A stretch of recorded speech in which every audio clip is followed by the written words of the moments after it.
MLA-তকৈ MP বহুত সন্মানপূৰ্বক, কাৰণ এজন MLA এটা সমষ্টি চাই, এজন MP-য়ে 10টা সমষ্টি চাই।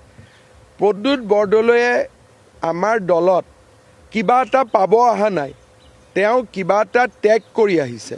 কাৰণ তেওঁ আজি নগাঁও লোকসভাৰ এজন চিটিং MP আৰু 3.5 বছৰ তেওঁৰ কাৰ্যকাল আছে, অলপ বেছিয়ে আছে।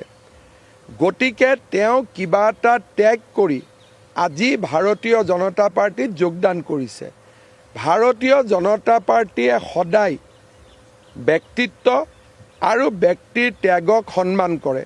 সেইকাৰণে মই ভাবোঁ যে প্ৰদ্যুৎ বৰদলৈ ডাঙৰীয়াক বিজেপিৰ সকলো কাৰ্যকৰ্তাই সহযোগিতা কৰি কোনো এটা সমষ্টিত প্ৰাৰ্থিত্ব পালে তেখেতক বিজয়ী কৰোৱাৰ দায়িত্ব বহন কৰিব লাগে। কাৰণ মই বাৰে বাৰে কৈছোঁ, তেওঁ বিজেপিত একো ল'ব অহা নাই, তেওঁ কিবা এটা ত্যাগ কৰি বিজেপিত আহিছে।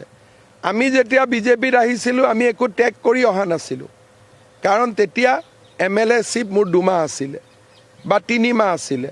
আমি বিজেপিত ত্যাগ কৰি অহা নাছিলোঁ।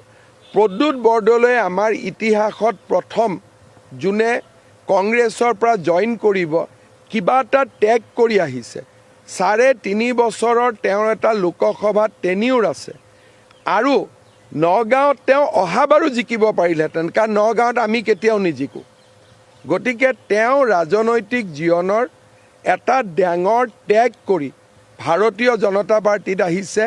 কোনোবাই যদি ভাবে তেওঁ কিবা ল'ব আহিছে, ভুল কথা।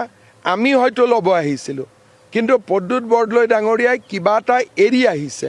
গতিকে আমাৰ কাৰ্যকৰ্তাসকলৰ এইটো দায়িত্ব যে আমি প্ৰদ্যুৎ বৰদলৈ ডাঙৰীয়াক দলৰ মজিয়ালৈ আদৰণি জনাম আৰু যদি আমাৰ ৰাষ্ট্ৰীয় নেতৃত্বই তেওঁক বিধানসভাত ছিট দিয়ে তেতিয়াহ'লে তেওঁক সকলোৱে আমি একেলগে লগ হৈ জিকাব লাগিব।